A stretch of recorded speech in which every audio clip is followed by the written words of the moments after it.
हिंदी शास्त्रों में प्रत्येक देवी देवता किसी न किसी वाहन पर विराजमान हैं।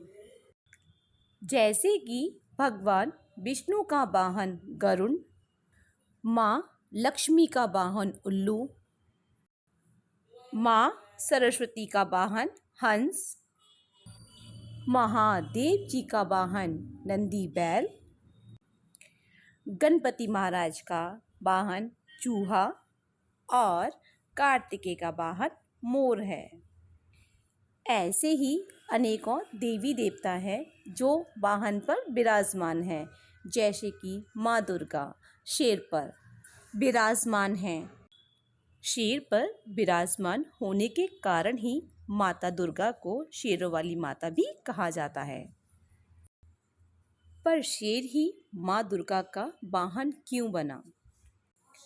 बस शेर को ही ये सौभाग्य क्यों और कैसे प्राप्त हुआ? इसके पीछे एक पौराणिक कथा प्रचलित है। दुर्गा माँ के कई रूप हैं। उनमें से एक रूप माँ पार्वती का भी है। माता पार्वती बचपन से ही शिव भक्त थीं और शिव जी को अपना पति मानती थीं। वो शिव जी को पाने के लिए हमेशा तपस्या में लीन रहती थीं। देवी पार्वती ने शिव को पति रूप में पाने के लिए वर्षों तक तपस्या की। इस तपस्या में काफ़ी समय तक लीन रहने से देवी पार्वती का रंग सांवला हो गया। विवाह के पश्चात एक दिन कैलाश पर्वत पर बैठकर महादेव और माता पार्वती आपस में हंसी ठिठोली कर रहे थे। उसी बीच महादेव ने माता पार्वती को सांवली कह दिया। देवी पार्वती, तुम्हारा रंग कितना सांवला हो गया है। पार्वती माँ तिरछी नजरों से महादेव को देखते हुए बोली, प्रभु, मेरा यह सांवला रंग आपको पाने के कारण ही हुआ है। प्रभु, आपको पाने के कारण ही मैंने घोर तपस्या की, उसी कारण मेरा यह रूप सांवला हो गया। जाइए, मुझे आपसे बात नहीं करनी, आपने मुझे दुख पहुंचाया है। अब मैं यहाँ कैलाश पर्वत को छोड़कर जा रही हूँ और तभी वापस आऊँगी जब मेरा रंग पहले की तरह साफ हो जाएगा। शिव जी से नाराज होकर माता पार्वती घनघोर जंगल में जाकर तपस्या करने लगी। पार्वती जी तपस्या में लीन थी। उस समय वहाँ एक शेर आया। पार्वती को देखकर शेर बड़ा ही खुश था कि आज उसे अच्छा खाना मिलने वाला है। जैसे ही भूखा शेर अपनी भूख मिटाने के लिए पार्वती माँ पर गरजा, माता पार्वती को तपस्या में लीन देखकर शेर सोचने लगा, अरे, ये तो तपस्या में लीन है, तभी मैं सोचूं कि मेरी गर्जगाहट का इन पर असर क्यों नहीं हुआ। मैं यहीं रुकता हूँ और देखता हूँ ये कब तक तपस्या करती है। माता पार्वती को तपस्या में लीन देखकर शेर वहीं पर बैठ जाता है। माता पार्वती की तपस्या खत्म होने का इंतज़ार करता है, लेकिन माता पार्वती की तपस्या कई वर्षों तक चलती रही। तब तक वह शेर वहीं आस लगाए बैठा रहा। माँ पार्वती के चमत्कार से शेर भी उतने ही वर्ष भूखा प्यासा वहाँ बैठा रहा, मानो वो भी माता पार्वती के साथ तपस्या कर रहा हो। ना ही उसने माता पार्वती से कुछ कहा और ना ही वहाँ से उठा।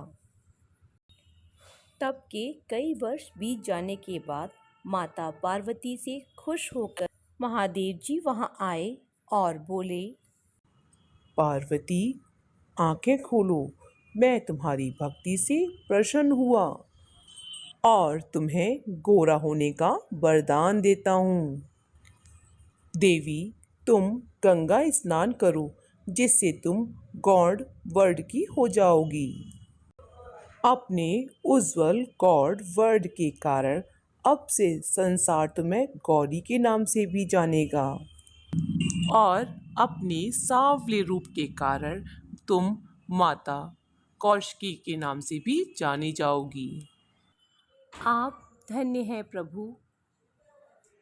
ऐसा कहते हुए माता पार्वती की नज़र एक बैठे हुए शेर पर जाती है। महादेव जी पार्वती माँ की तरफ देखते हुए बोले, इसे देखकर तो ऐसा प्रतीत हो रहा है कि ये भी बरसों से तुम्हारे साथ ही तपस्या कर रहा हो। माता पार्वती और महादेव जी की बातें सुनकर शेर जाग गया और कहने लगा, प्रभु, माता, मेरा प्रणाम स्वीकार करें। माता पार्वती और प्रभु, आपका कथन सत्य है। मैं माता पार्वती पर आक्रमण करने ही वाला था और माता पार्वती के अलौकिक चमत्कार से मैं रुक गया और मेरे हाथों से ये अपराध होने से बच गया। माता पार्वती की तपस्या ने मुझे रोक दिया। मुझे माता क्षमा कीजिए, प्रभु मुझे क्षमा कीजिए। माता पार्वती प्रभु की तरफ देखते हुए बोली, प्रभु, जैसे मैंने आपके लिए तपस्या की वैसे ही इसने मेरी प्रतीक्षा में तपस्या की है। हमें इसकी तपस्या का फल इसे देना ही होगा। पर मैं इसका क्या करूं जिससे जगत में इसकी प्रशंसा हो? तभी शेर बोला, माँ, मैं आपकी सवारी बनना चाहता हूँ। आपको अपनी पीठ पर बिठाना चाहता हूँ। जगत में मैं आपके वाहन के रूप में जाना जाऊं।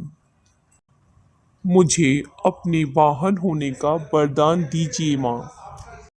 मुझ पर कृपा करो माँ। अपनी सेवा और भक्ति का मौका दो मुझे माँ। पार्वती माँ मुस्कुराते हुए शेर को अपने वाहन होने का वरदान देती हैं। शेर पर सवार होकर माता पार्वती दुर्गा के रूप में शेर की पीठ पर बैठ जाती हैं। तभी सभी देवता स्वर्गलोक से माता रानी पर फूलों की वर्षा करते हैं और तभी से माता पार्वती शेरों वाली माता के रूप में भी जानी जाती हैं। गंगा में स्नान करके माता पार्वती का रंग गोरा हो गया। तभी से माता पार्वती को गौरा माँ के नाम से भी जाना जाता है। उनका सांवला रंग कौशिकी माता के नाम से जाना जाता है। शेर पर सवार होने के कारण माता रानी को शेरों वाली माता भी कहा जाता है। Yeah.